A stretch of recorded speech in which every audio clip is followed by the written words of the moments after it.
Committee on Homeland Security, Subcommittee on Transportation and Maritime Security will come to order.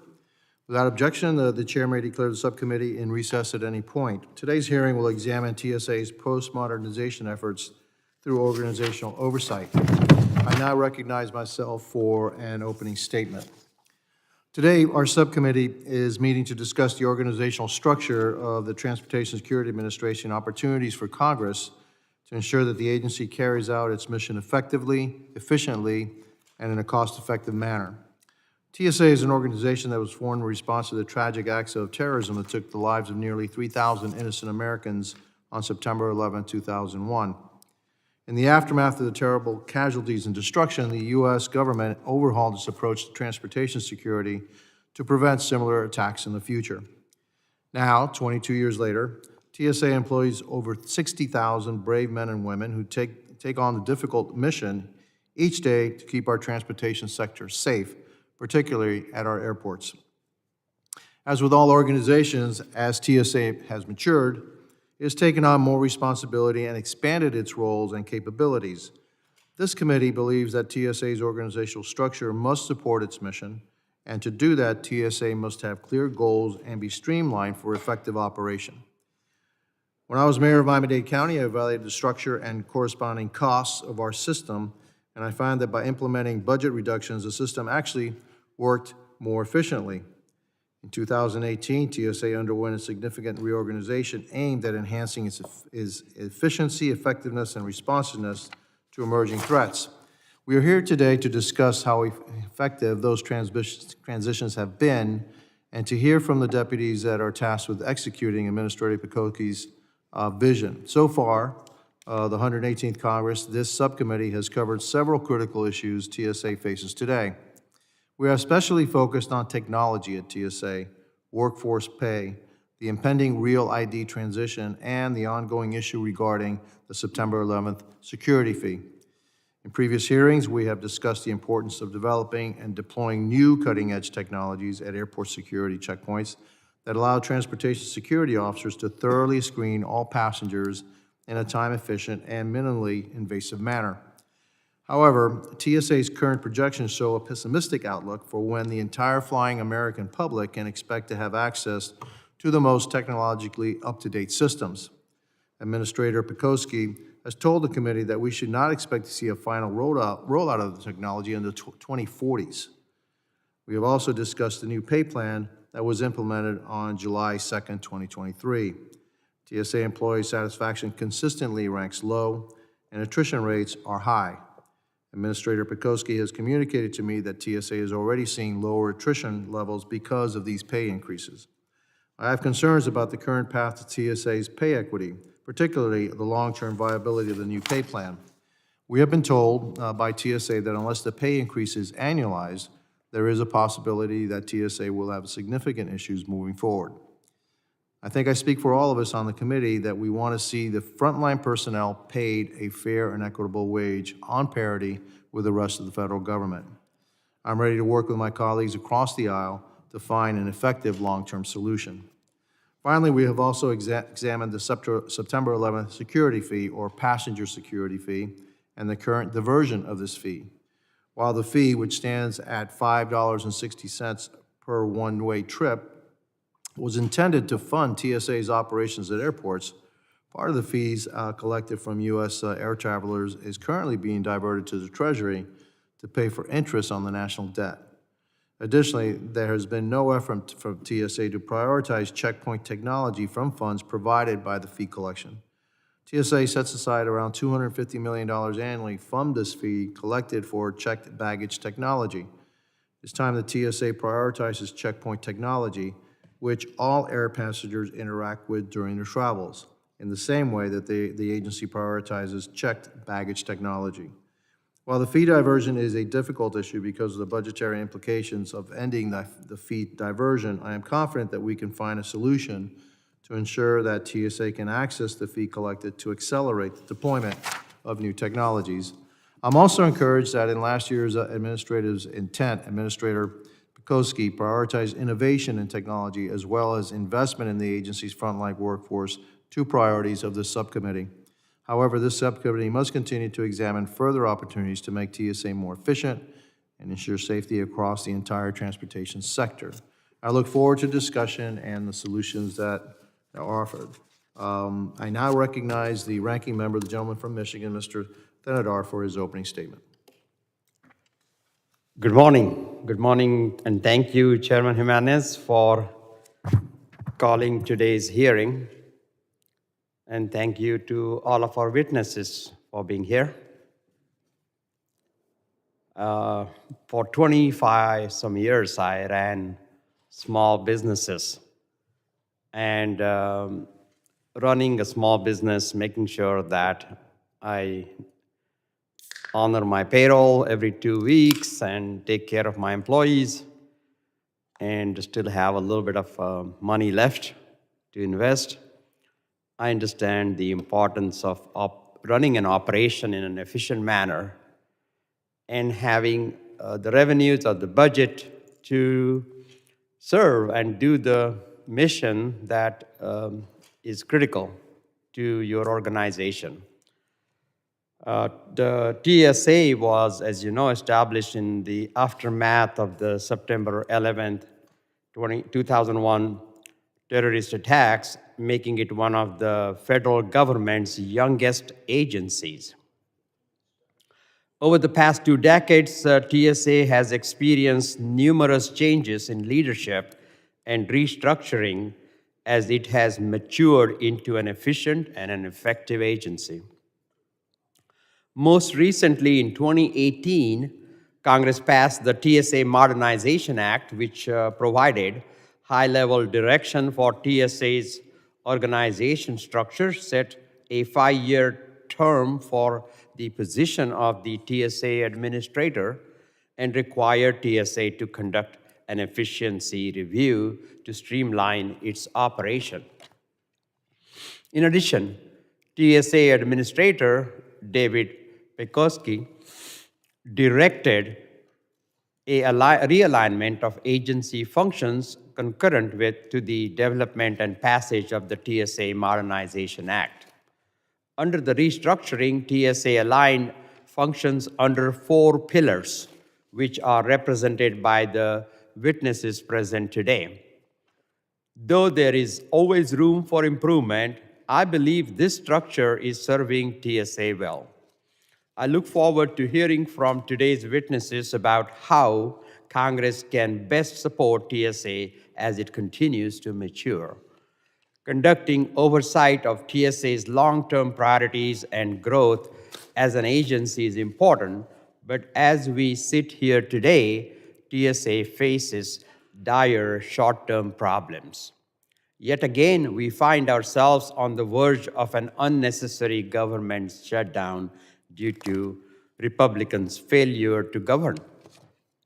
A lapse in appropriations would be devastating for TSA workers, almost all of whom would be required to work without pay during a shutdown. However, even a funding solution that continues at 2023 levels for the rest of 2024 would be hugely problematic for TSA as the agency faces a major funding shortfall. In 2022, Democrats in Congress provided significant resources in the omnibus funding bill to increase pay and collective bargaining rights for TSA workers, finally putting them on equal footing with the other federal employees. It is imperative that Congress dedicate additional funding in this effort. Pay increases began last July with workers seeing 30% raises on average, a difference that is truly life-changing for workers who were previously living paycheck to paycheck. The workforce has also negotiated a tentative collective bargaining agreement under the new framework, allowing for negotiation on an expanded set of topics. These workforce initiatives are already having a remarkable impact as TSA attrition rates have dropped nearly in half. Higher retention will improve security as TSA develops a highly skilled, experienced workforce while also saving millions of dollars on hiring and training efforts. Going forward, we must provide TSA with the funding to continue these critical workforce initiatives without needing to reduce staffing levels. Last May, Ranking Member Thompson introduced the Fund the TSA Act, which would raise passenger security fee by a modest $2 per trip to provide TSA with the resources it desperately needs. This bill would allow TSA to invest in its workforce, screen increasing number of travelers, purchase additional advanced technology, and fund critical airport law enforcement and canine programs. It is long past time for this committee to consider legislation to address TSA's funding challenges, and I hope the chairman will join me in pushing for a solution. Thank you again for being here. I look forward to your testimony, and I yield back, Mr. Chair. Thank you to Ranking Member. Other members of the committee are reminded that opening statements may be submitted for the record. Again, I am pleased to have a distinguished panel of witnesses before us today on this critical topic. I ask that our witnesses please rise and raise their right hand. Do you solemnly swear that the testimony you will give before the Committee on Homeland Security of the United States House of Representatives will be the truth, the whole truth, and nothing but the truth, so help you God? Let the record reflect that the witnesses have answered in the affirmative. Thank you, and please be seated. I would now like to formally introduce our witnesses. Stacy Fitzmaurice, who serves as the Executive Assistant Administrator for Operations Support. Julie Scanlon, who serves as the Executive Assistant Administrator for Enterprise Support. And Brian Becker, who serves as the Executive Assistant Administrator for Law Enforcement, Federal Air Marshal Services. And Steve Lawrence, who serves as the Deputy Executive Assistant Administrator for Security Operations. I thank each of our distinguished witnesses for being here today. I now recognize Executive Assistant Administrator Stacy Fitzmaurice for 5 minutes to summarize her opening statements. Good morning, Chairman Jimenez, Ranking Member Tanadar, and distinguished members of the subcommittee. Thank you for inviting me and my TSA colleagues to testify on the organization, effectiveness, and success of TSA's organizational structure in carrying out the agency's critical transportation security mission. We are very proud of the work we have accomplished together as an agency and with our partners. In 2023, TSA screened over 858 million passengers, 484 million checked bags, and 1.9 billion carry-on items, and prevented passengers from bringing 6,737 firearms into the secure area of the airport and on board an aircraft. In 2018, TSA completed an organizational review, taking into account congressional and industry feedback, as well as TSA's strategic priorities and goals. The results of this review resulted in a realignment of TSA's organizational structure. TSA is composed of the Office of the Administrator and 4 distinct organizational pillars: operations support, security operations, enterprise support, and law enforcement Federal Air Marshal Service. Each pillar is led by a career senior executive who reports directly to the Office of the Administrator. Since the 2018 realignment, TSA is more effectively able to manage risk, identify requirements, deploy resources, and assess operational outcomes. We are organized in a manner that allows us to remain agile and resilient. We prioritize and invest in our most valuable asset, our people. We have strong partnerships with our industry and international partners to raise the global transportation security standards, and we are continuously driving innovation to remain ahead of transportation security threats. I'd like to provide some examples of TSA's collaborative achievements. The first is TSA's new compensation system. Attrition among the TSA frontline workforce reached a peak of nearly 20% per year in 2019, due in large part to a compensation plan that paid TSA employees far less than their federal counterparts. As a result of a lot of hard work and engagement with our congressional partners, in the Omnibus Appropriations Act of 2023, Congress provided the initial funding to place all non-executive TSA employees on a compensation system commensurate with their federal government counterparts. To successfully implement this new compensation system, we worked internally to establish policy, provide training, and process thousands of associated personnel actions. With the implementation of the new compensation system, we have seen improvements in retention, recruiting, and hiring, and a reduction in attrition to 11%. We have not only been able to be more selective in our hiring, but we have been able to meet the increased mission demands during record-breaking air travel volumes as a result of this investment in our employees. 7 of the top 10 busiest days of all time were in 2023. And this year, we expect to see over 3 million passengers on a single point at some point.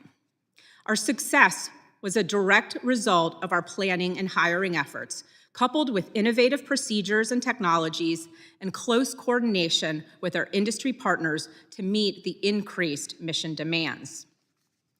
Cybersecurity threats in the transportation sector from nation-states, cyber criminals, terrorist groups, and hacktivists are on the rise and have necessitated an increased focus on the cybersecurity of the transportation systems.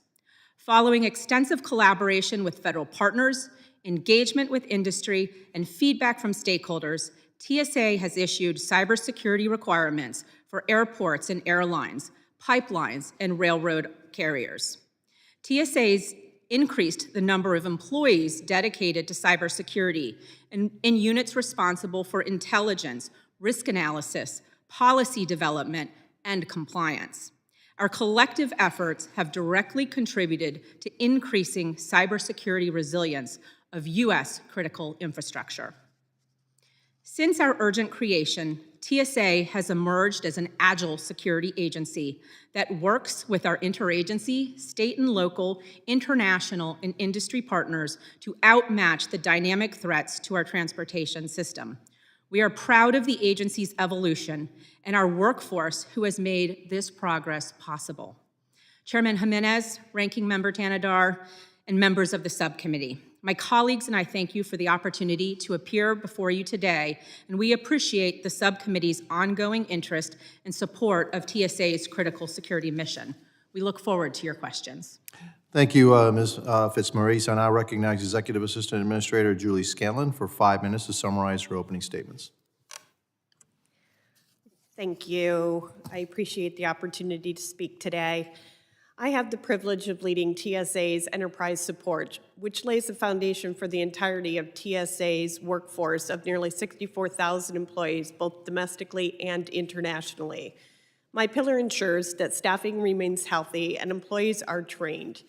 Additionally, I oversee the acquisition programs, contract and procurement, TSA real estate across the U.S., as well as developing, securing, and sustaining information technology capabilities. Thanks to the expertise and hard work and dedication of my workforce, I know that TSA is ready with the capabilities needed to operate and secure the nation's transportation system. I thank you for having us today and look forward to your questions. That was brief. Thank you, Ms. Scanlon. I now recognize Executive Assistant Administrator Brian Belcher for 5 minutes to summarize his opening statements. And you don't have to take 5 minutes, just like Ms. Scanlon did. Good morning, thank you. And I will not be taking 5 minutes. Thank you for having me here today. I appreciate the opportunity to come and talk to you about TSA and the Federal Air Marshal Service. As you said, I am the Executive Assistant Administrator for Law Enforcement Federal Air Marshal Service at TSA. I'm responsible for the deployment of our Federal Air Marshals across the country and around the world, ensuring safety on the aircraft. I also am responsible for our Transportation and Security Operations Center and the intake of all the information regarding transportation issues around the world. I oversee the Federal Flight Deck Officer Program, the Crew Member Self-Defense Program, and TSA's Insider Threat Program. I'm honored to be here today, and I look forward to your questions. Thank you, Mr. Belcher. I now recognize Deputy Executive Assistant Administrator Steve Lawrence for 5 minutes to summarize his opening statement.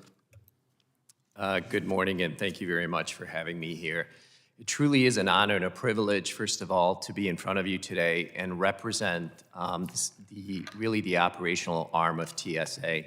As you see behind me, some of our frontline officers.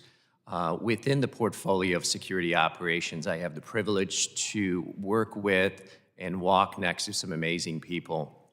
Within our portfolio, our largest organization is our domestic aviation operations, which is our frontline employees that you interact with on a regular basis. I oversee international operations and oversee the last point of departures around the world. I oversee surface operations and all aspects within that space. I oversee our compliance department that interacts not only with aviation and our cargo folks, and I have the privilege to oversee our operations management group. We have 2 senior liaisons within our office that also interacts with CISA and also interacts with State Department. It truly is an honor and privilege to be here. I appreciate the invite. I look forward to answering your questions. Thank you. Thank you, Mr. Lawrence. Members will be recognized by order of seniority for their 5 minutes of questioning. I recognize myself for 5 minutes of questioning. I don't know who can answer this question, but what is the percentage of people that are on the ground actually doing the work, screening, et cetera, versus the people that are at headquarters or work as a support for the organizations? In other words, who are there's always a percentage, and I look at that as an indicator whether somebody's too top heavy or not. So what is that percentage of people on the ground, and then the people supporting? I'll take that question, sir. We have 95% of our workforce is frontline. So that includes the screening personnel that you see at the airports, the K-9 handlers, the compliance inspectors, our intel staff, our vetting staff, ensuring that the people traveling are who they are and that they are vetted appropriately. We have 5% is what we believe is our headquarters, or what you can refer to as overhead, to support that field operation. Okay, that's a good number, actually. For bureaucracies, that's actually not a bad number. In terms of payroll to benefits, the percentage of benefits on top of the salaries, what percentage is that? Your benefits on top of your salaries? Yeah. Out of our total budget, 76% of it goes towards salary and benefits. Of that, 33% of our salary includes the benefit, so 33%. Okay, fair enough. On the air marshals, Mr. Belcher, you control the air marshals? Yes, sir, I do. Do you have enough air marshals? We are able to meet our needs with the air marshals we have. With more air marshals, we would do more, obviously, but we are at a point where we are meeting our critical needs. Okay, that's pretty evasive. Do you have an air marshal on every flight? No, sir, we do not. And so you must have a process to pick it when the air marshals do their thing. Have you ever thought about utilizing law enforcement, other law enforcement agencies to do that? Specifically, I'm in favor of having other law enforcement officers on planes, and I think there's never a reason not to have that. I think if we were to try and utilize them specifically to perform air marshal-like functions, there should be some sort of at least familiarization or some level. I don't think it would be significant. No, I agree with level that. of training Yeah. so they could understand the environment they're operating in. I agree with that. One of the things that we've talked about is the diversion of the passenger security fee and the slow pace of implementing some of the new technologies. The pace right now says that you're going to be implementing some new technologies by the 2040s, by the 2040s, that new technology isn't new technology anymore. How agile is your organization in implementing new technologies, and how can we help you implement these new technologies faster? And I know money is an issue, okay, but are there other ways that we can help you implementing, researching new technology, because it's going to come, and how you can put that new technology online as quickly as possible? Is there any things that we can do in Congress to help you out? Thank you, sir, for that question. So as you stated, at our current funding levels through our appropriations, our checkpoint funding is approximately $80 million.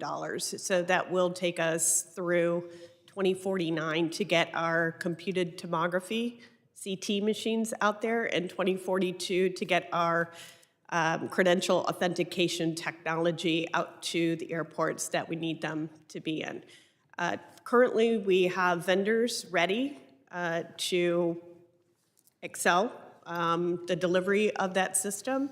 We have the mechanisms in place, and if we had the appropriate funding, we could get all of our equipment deployed between now and 2029.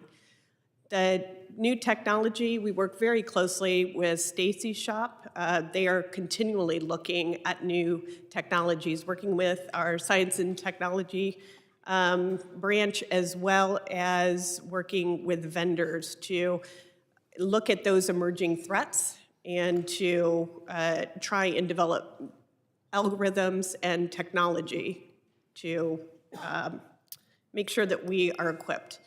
Thank you, Ms. Scanlon. My time is up. I now recognize the ranking member, Mr. Thanagar. Thank you, Chairman Jimenez. Now, Congress must ensure that TSA receives sufficient funding to maintain increased pay, collective bargaining rights, as well as necessary staffing levels and technology investment. So we understand the attrition rate is what, around 20%?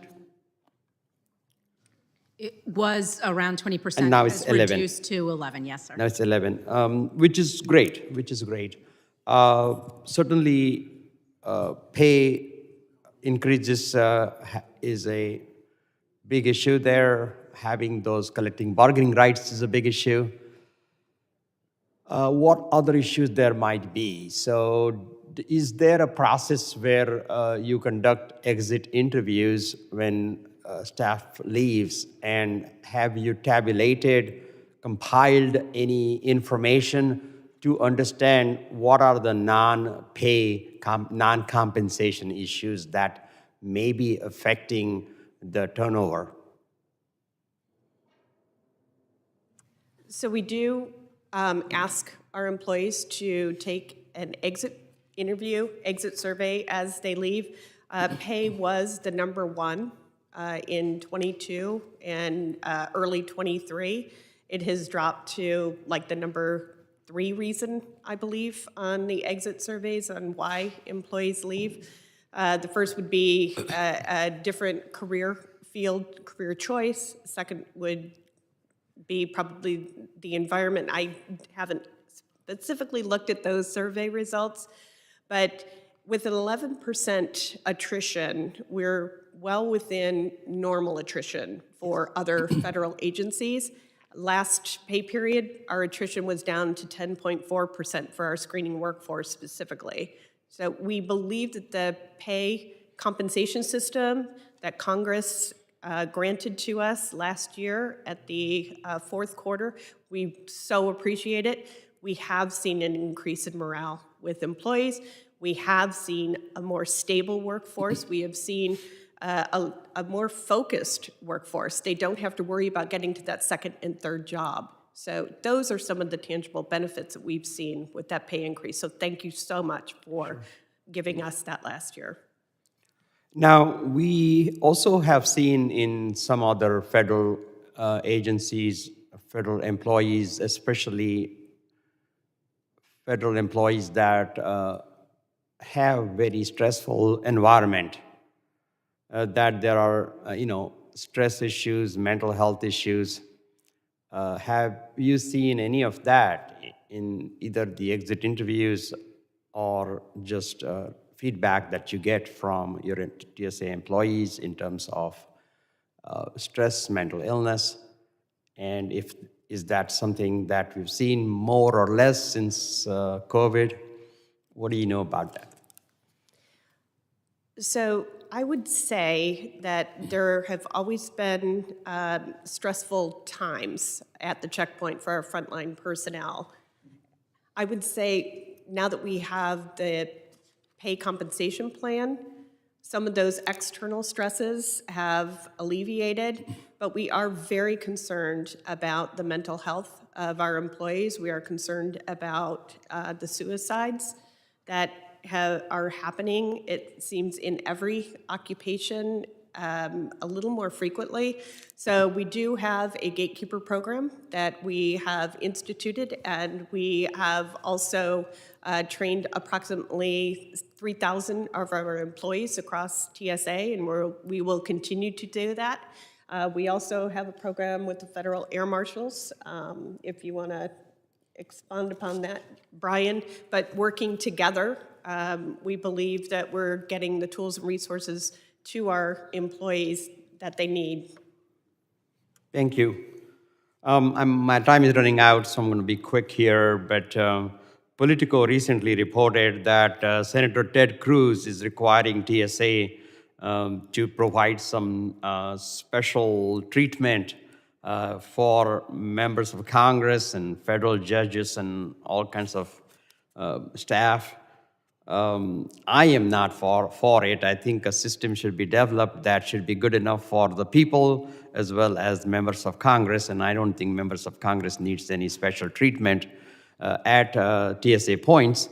But if such a system were to be implemented, what would be the cost and burden on TSA?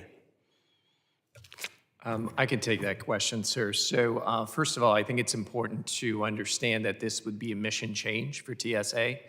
I think it's also important to understand that at this point, our transportation security officers are not law enforcement individuals. There's safety issues that we need to kind of work through to make sure that we understand that. One thing that we have done some rough analysis, so we will provide a get back on this, but there would be significant cost burdens associated with moving this forward. Thank you so much, and my time is up. I yield back. Thank you to the ranking member, and I find it funny because I usually get special treatment. I usually get scanned twice. Me too.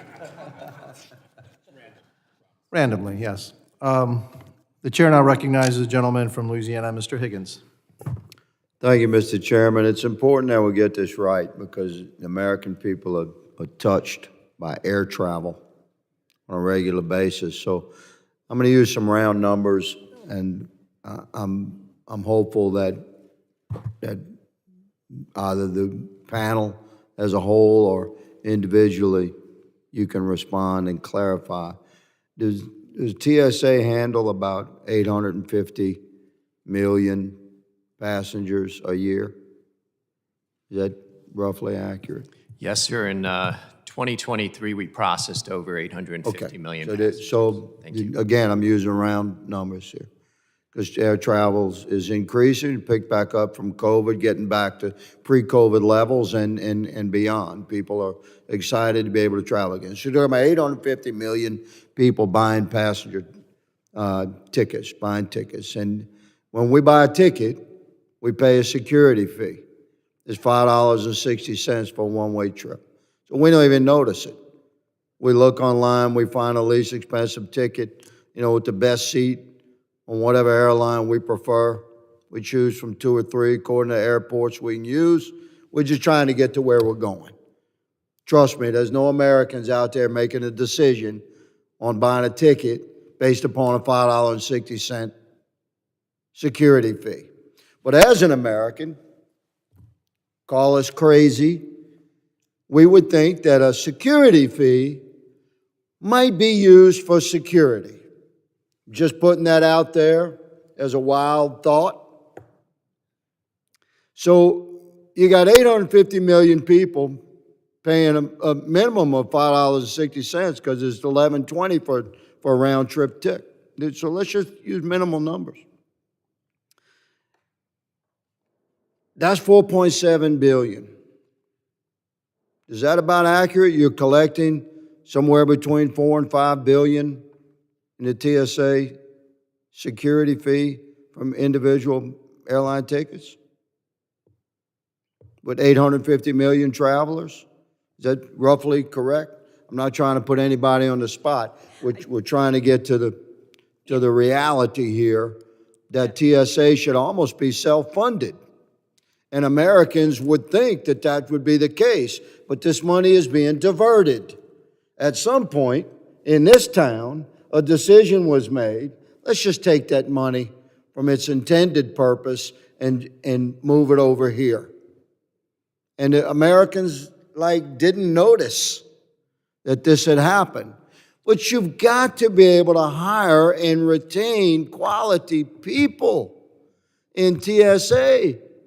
You can't have people paid below the standard levels of a similar job performance at another federal agency and think they're going to stay, because they're not. They're going to get some experience, some time on the job. They're going to roll to the next job because they have their own families they're trying to support. So, ladies and gentlemen, may I submit to you that there are men and women on this committee on both sides of the aisle, and my colleague, Mr. Lalata here, kind of cracked open this case earlier last year, said we have to fix this, and we stand together to try to take that entire security fee and return it to the agency that's supposed to be using it, to return it to the purpose that Americans believe we're paying for when we pay the $5.60 when we buy a one-way ticket. So the entire annual budget for TSA is about $11 billion. You should essentially be self-funding roughly half of your entire annual budget. And we're going to fight to make that happen. My goodness, I'm going to have to learn to speak as fast as my New York colleagues. Mr. Belcher, it's good to see you again. As you know, I have requested quite officially and professionally some documentation from the Federal Air Marshal Services, and I've been waiting on that for about 2 months, and I am prayerful that you will bring some sense of urgency back to your staff, that I'd like to get the documentation that I've requested. Can I count on you to at least address that with your officer? Yes, sir, you can, and it's good to see you as well. But I know we're running time. You should have the answer in about a week, is what I'm told just this morning. I appreciate your attention to that matter. Mr. Chairman, I yield. Gentleman yields back. Security fee for security. What a concept. The chair now recognizes the gentleman from New Jersey, Mr. Payne. Thank you, Mr. Chairman, and my good friend from Louisiana. What do they use that? Where is it diverted? A lot of it goes to the General Treasury. So the TSA is getting a piece of it, I think $250 million or something like that, but it's not nearly enough to operate. So they need technology, and they need the money that the Americans believe when we purchase a ticket. That's the purpose it's going for. Very so. I yield. And I'd be willing to work with you on that to make sure that happens. I've been a true proponent since my arrival here on the committee about this whole issue around compensation for TSA's frontline workers. It was abominable. It was terrible. It was horrific when I arrived here in 2012. And so I'm glad that we're finally seeing some parity brought back to TSA. And it makes no sense for the job that the front line is asked to do, that they're undercompensated. It makes no sense. We ask them to do a job that's stressful, a job that's important, a job that you need the highest quality people to be involved in. And yet and still, they have a job that they can't feed their families on one salary. Doesn't make sense. But it looks like we're rectifying that, so I'm very proud to have had a little part in doing that. You know, knock on wood, since 9/11, the same group of individuals have kept us safe in the air. And so for that, I want to say thank you once again. Newark Liberty International Airport, which is in my district, I live 5 minutes from there, is a critical hub for air travel, serving thousands of passengers every day. Just last year, the TSA screened over 21.9 million passengers at that airport. That's a 14% increase in the passenger volumes from the year prior, which is above the national average. This year, passenger volumes are already 3.8% higher than 2023, and demand is likely to keep growing in the coming years. The 1,449 hardworking TSA officers at the airport serve as a backbone for security operations. Ms. Scanlon, thank you for highlighting how pay raises have improved employee retention and morale, allowing the TSA to be more selective in their hiring processes. I'd like to dive deeper into the benefits of improved retention. What kind of impact does it have on security operations when you have a more experienced, well-trained, and are able to retain your workforce for longer periods? Thank you for that question. Oh. I'm sorry, I shouldn't have asked Ms. Scanlon.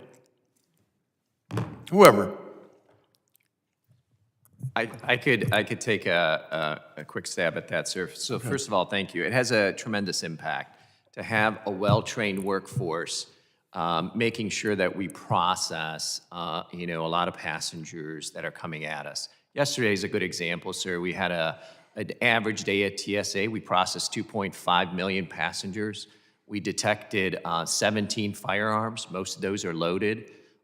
So the security value, the work that our employees do, the TSA's compensation package has a tremendous impact.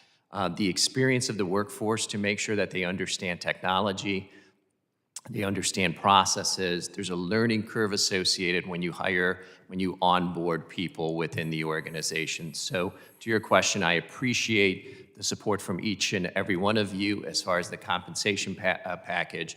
I appreciate the work that's being done by this committee to take care of our people, but also invest in security to keep our country safe. Thank you, and I'll yield back, sir. Gentleman yields. The chair now recognizes the gentleman from New York, Mr. Lilloda. So it's not always fun to go last at a hearing like this, but my colleagues have done me a favor in teeing up a couple of the issues about which I wanted to speak. The two main issues are the underfunding of staff at the TSA and the difficulties that result from it in recruiting and retaining employees, and the passenger security fee. And I appreciate each of my colleagues from both sides of the aisle, be it Democrats from New Jersey or Michigan or Republicans from Florida or Louisiana or myself from New York. We understand this issue and we're tackling it from a bipartisan perspective. Me, myself, I'm a New Yorker. I represent the eastern part of Long Island. And 9/11 is in our hearts and minds. I'd like to say a little more than most of the nation on a given day. Though I appreciate the support of the entire country for post-9/11 efforts in my home state. And the passenger security fee is also called the 9/11 security fee, which is why it offends me even more when funds get diverted from the passenger security fee for things having nothing to do whatsoever with passenger security. It goes to the general fund and pays down the debt, which is in and of itself a good thing, but we shouldn't use a false name and lure people into paying $11.20 a round trip in the name of passenger security, and certainly in the name of 9/11, when about a third of the funds don't go there. On 9/11, we made a commitment, and we said that we would never forget, and we would never forget to ensure that Americans were safe in their homes, in their workplaces, and in air travel. And we said that we would fight countries, terrorist groups, and make our own air travel more safe. So how do we, 2 decades later, fulfill that promise? And while there are broader issues with respect to the DoD keeping our adversaries at bay and our intelligence communities listening and anticipating what our adversaries are doing and thinking, there's a matter of physical security at our own airports, which is a key component of the post-9/11, how do we keep America safe? And to that point, I'm increasingly concerned that we are failing to meet the moment. The TSA administrator was in the seats that you're in right now, not too long ago, and told this committee that based on past, present, current, and projected funding, it won't be until 25 years from now, in the year 2049, that TSA will meet its full operational capability for credential authentication technology, CAT machines, and 18 years from now, in 2042, that we will meet the standard for checkpoint property screening systems, including computing tomography. To put those delays in perspective, a baby born today will be old enough to vote and or rent a car before these standards are met. Mr. Lorenz, is that acceptable to you, sir? Speaking to, first of all, thank you for the question. Speaking for our employees and the employees that are working the front line, from a security effectiveness, we need the best technology out there to make sure that we stay ahead of the threat. And it's challenging when you have different technologies at a certain airport, not only from a passenger experience, from a security effectiveness piece, but also from a training piece. So your support, continued support from this committee is greatly appreciated. And while those anticipated meeting of those requirements are decades on the horizon, does that problem get exacerbated as technology becomes more prevalent, as technology advances become better? Does that 18 and 25-year delay become worse as technology get better? If you don't mind, I'll answer that. Yes, of course it does. We are continually researching with Stacy's requirements and capabilities group the new and emerging threats and the technology and the algorithms that will meet that threat. And that we won't be able to deploy that technology is of a concern. Great. I only have about a half a minute left, and I'd like for each of you, hopefully yes or no, but if you have to go into it shortly, just to answer this question. Is it a good idea for Congress to examine the passenger security fee and rightfully put those funds where we are telling Americans they should go, to bona fide passenger security? Yes or no, should Congress endeavor to amend that mistake and to focus those fees where they're intended? We'll start with Ms. Yes, I believe it's important. Thank you. I agree, yes, it's important. Absolutely. Thank you, Mr. Chairman. With 4 yeses, I yield back. If you have a couple questions, I will extend your time if you want to do that. That was the grand finale, Chairman. Excuse me? That was the grand finale. Very good. Okay, thank you. I want to thank the witnesses for their valuable testimony and the members for their questions. The members of the subcommittee may have some additional questions for the witnesses, and we would ask the witnesses to respond to these in writing. Pursuant to Committee Rule 7D, the hearing record will be held open for 10 days. Without objection, the subcommittee stands adjourned.